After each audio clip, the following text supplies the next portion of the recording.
मित्रों, जय माता दी। गुरुजनों के चरणों में शीश को झुकाते हुए हम आपका मिश्रा ज्योतिष केंद्र में स्वागत करते हैं। हमेशा की तरह आज भी हम आपके समक्ष शास्त्र सम्मत चमत्कारी उपाय लेकर आए हैं। हमारे पास लगातार प्रश्न आ रहे हैं, गुरुजी मेरा बेटा है, पढ़ा लिखा है, खूबसूरत है, अच्छा पैसा कमाता है, बैकग्राउंड भी अच्छा है। गुरुजी मेरे बेटे का विवाह नहीं हो रहा है, विवाह की उम्र निकलती जा रही है।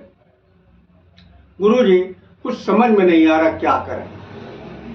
गुरुजी मेरी बेटी है, बेटी की शादी की उम्र निकलती जा रही है और रिश्ते के लिए मैं काफ़ी दिनों से दौड़ रहा हूँ, लेकिन गुरुजी बात बन नहीं पा रही है।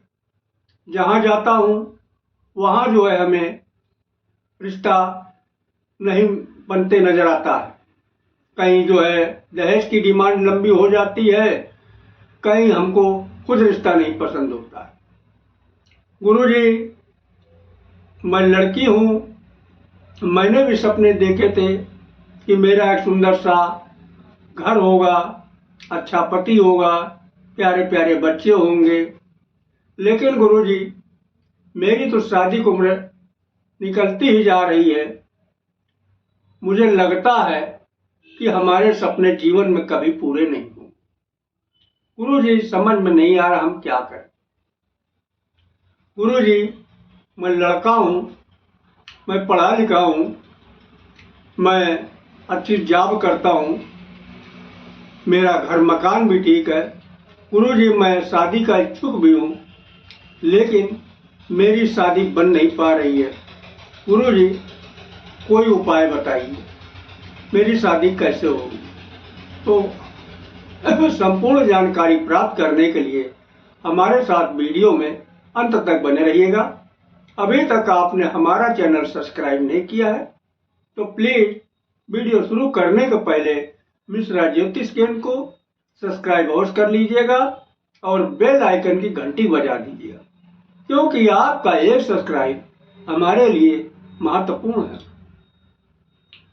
तो करना ये है कि 1 मार्च को, दिन शनिवार 1 मार्च को फुलेरा दूज पड़ रहा है और फुलेरा दूज अपने में महत्वपूर्ण जो है शुभ मुहूर्त है। ये साल में सिर्फ एक ही बार आता फुलेरा दूज, और आज ही के दिन यानी फुलेरा दूज के ही दिन श्री कृष्ण भगवान और माता राधा कृष्ण मिलके गोपियों के साथ में फूलों से होली खेलते, आज ही का दिन है। तो ये बहुत महत्वपूर्ण मुहूर्त है। इसमें जो भी कार्य किए जाते हैं उसमें सफलता जरूर मिलती है।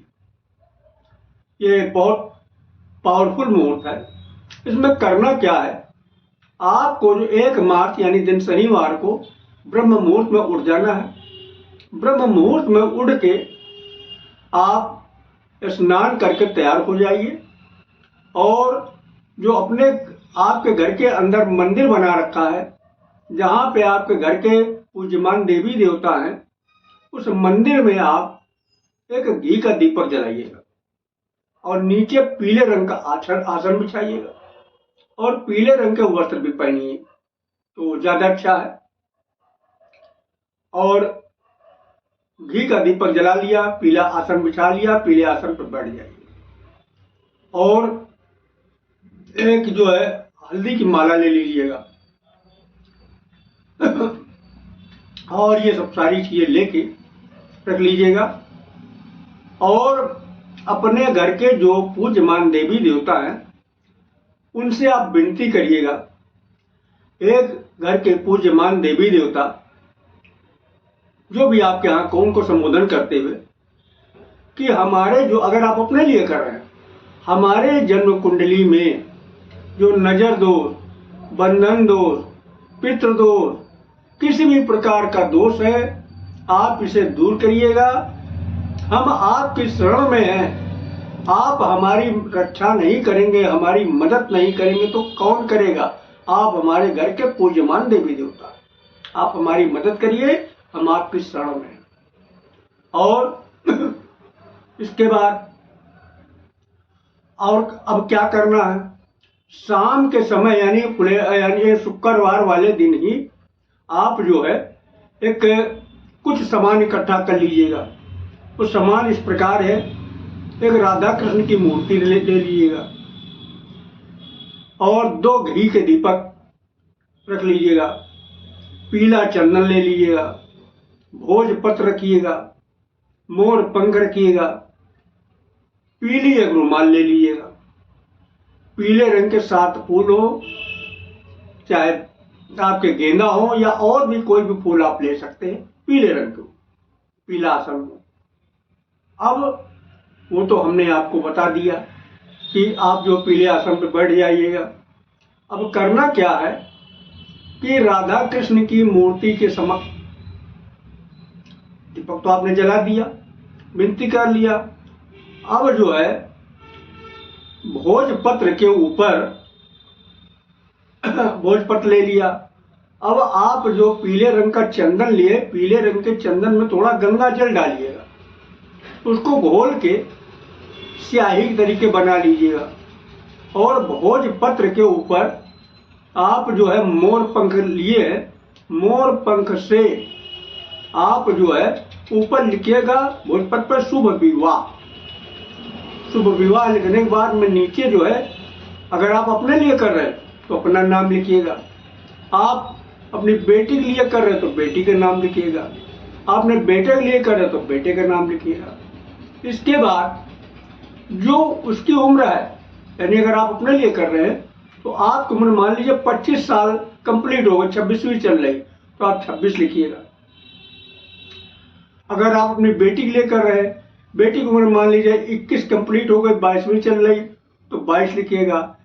बेटा के लिए अगर कर रहे हैं तो मान लीजिए बेटा की उम्र जो 25 कंप्लीट हो गई, 26वीं चल रही तो 26 लिख दीजिएगा। इस तरीके से आपको लिखना है, पहले शुभ विवाह, इसके बाद नाम, इसके बाद उम्र। अब इसको जो है राधा कृष्ण के समक्ष रख दीजिएगा। दीपक तो जला ही लिया। अब आपको करना क्या है, उस वहीं पे आप जो 7 फूल लिए हैं पीले रंग के फूल भी रख दीजिएगा। और रखने के बाद आप पीले जो हल्दी की माला है आपके पास में, हल्दी के माला से आप जो है मंत्र जपिएगा। वो मंत्र जो है सिर्फ 108 बार जपना। मंत्र इस प्रकार है, अगर आप अपने लिए कर रहे हैं तो मंत्र इस प्रकार जपिएगा, ओम सृष्टिकर्ता मम विवाह कुरु कुरु। क्या करना है? ओम सृष्टिकर्ता मम विवाह कुरु कुरु। ये जो है आप मंत्र पढ़ना है, स्वाहा नहीं लगाना है। और अगर आप अपनी पुत्री के लिए कर रहे हैं तो इसी मंत्र को इस प्रकार पढ़िएगा, ओम सृष्टिकर्ता मम पुत्री विवाह कुरकुर। तो मम पुत्री ना बोलिएगा, पुत्री का नाम लिख के पुत्री का नाम बोलिएगा। मान लीजिए पुत्री का नाम जो है उषा है तो उषा बोलिएगा, इस प्रकार बोलिएगा, ओम सृष्टिकर्ता उषा विवाह कुरकुर। ओम सृष्टिकर्ता मम पुत्री उषा विवाह कुरकुर, यानी मेरी बेटी उषा का विवाह कराइए। तो मंत्र इसी प्रकार पढ़ना है, आपको फिर से बता दे रहा हूं, ओम सृष्टिकर्ता मम पुत्री उषा विवाह कुरकुर। और अगर आप अपने बेटे के लिए करते हैं तो उसके लिए ओम सृष्टिकर्ता मम पुत्र विवाह कुरकुर। तो मम पुत्र की जगह पुत्र का नाम लगा दीजिएगा, स्वाहा आगे मत लगाइए। स्वाहा का मतलब यह है जो कुछ आपने किया उसको स्वाहा कर दिया। तो जब में स्वाहा मत लगाइए। स्वाहा सिर्फ का शब्द है हवन में होता है, जब आप हवन किया जाता है, यज्ञ किया तो तब स्वाहा शब्द इस्तेमाल होता है, जब में स्वाहा नहीं इस्तेमाल होता है। और इस तरीके से आप जो है पूजन कर लिया। पूजन करने के बाद में आप इस सारी सामग्री को पीले रंग के तो जो रुमाल है उसमें आप रख लीजिएगा, पोटली बना लीजिएगा। और पोटली बनाने के बाद आपके घर के नज़दीक जो राधा कृष्ण का मंदिर है, आप राधा कृष्ण के यानी सिद्ध मंदिर हो जिसमें शाम सुबह पूजन होता हो, और भी देवी देवता हो सकते हैं, अगर दूसरे भी मंदिर में राधा कृष्ण की मूर्ति तो वहाँ भी आप जा सकते हैं, लेकिन शाम सुबह पूजा होती हो उसमें सिद्ध मंदिर हो, चले जाइएगा। और जाने के बाद आप पीले रंग का आसन बिछाइएगा राधा कृष्ण के सामने, घी का दीपक प्रज्वलित करिएगा और वो पोटली रख दीजिएगा। पोटली रखने के बाद आप जो है धूप बत्ती अगरबत्ती जो भी आप जलाइएगा।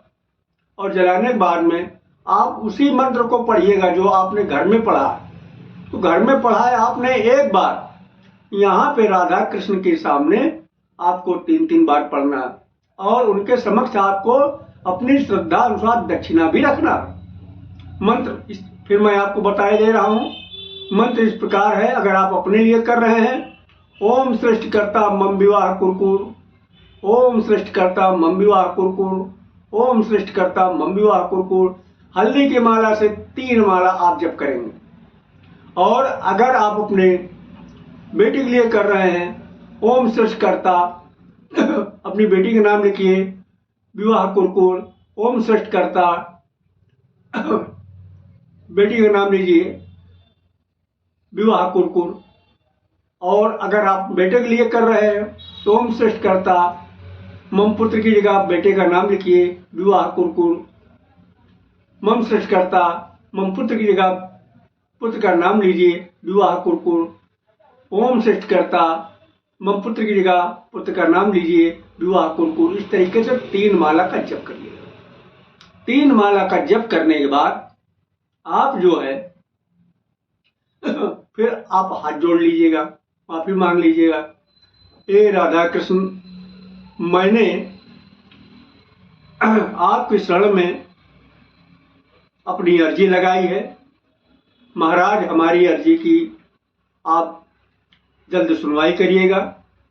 हम आपकी शरण में हैं, आप हमारी मनोकामना पूरी करिएगा। जो मुझसे जान अनजान में गलती हुई है उसे माफ करके हमारे जो है मनोकामना को शीघ्र पूरा करिएगा। इस तरीके से आप उनसे विनती करिएगा। विनती करने के बाद में आप वहां से चले आइएगा। चले आने के बाद आपको जो है जहाँ पे कोई गौ माता मिले, लाल रंग की गौ माता मिले ज़्यादा अच्छा है। गौ माता को आप जो है कोई पीला लड्डू या फिर पीला केला खिला दीजिएगा। तो ये इतना कर देने से आपकी मनोकामना राधा कृष्ण जरूर पूरा करेंगे। ये बहुत कारगर उपाय है, बहुत चमत्कारी उपाय है, और ये सिर्फ एक ही दिन करना है, फुलेरा दूज वाले दिन सुबह से शाम तक इसको कर देना है। तो अगर आप हमारे द्वारा अपनी जन्म कुंडली का प्रेडिक्शन कराना चाहते हैं तो हमारा संपर्क सूत्र इस प्रकार है। मिश्रा ज्योतिष केंद्र, मोबाइल नंबर 9807225523, कानपुर उत्तर प्रदेश। हमारे द्वारा दी गई जानकारी आपको अच्छी लगी तो मिश्रा ज्योतिष केंद्र को सब्सक्राइब करें, लाइक करें और अपने इष्ट मित्रों को अधिक से अधिक शेयर करें। कमेंट बॉक्स में राधे राधे लिखना ना भूलें। जय माता दी।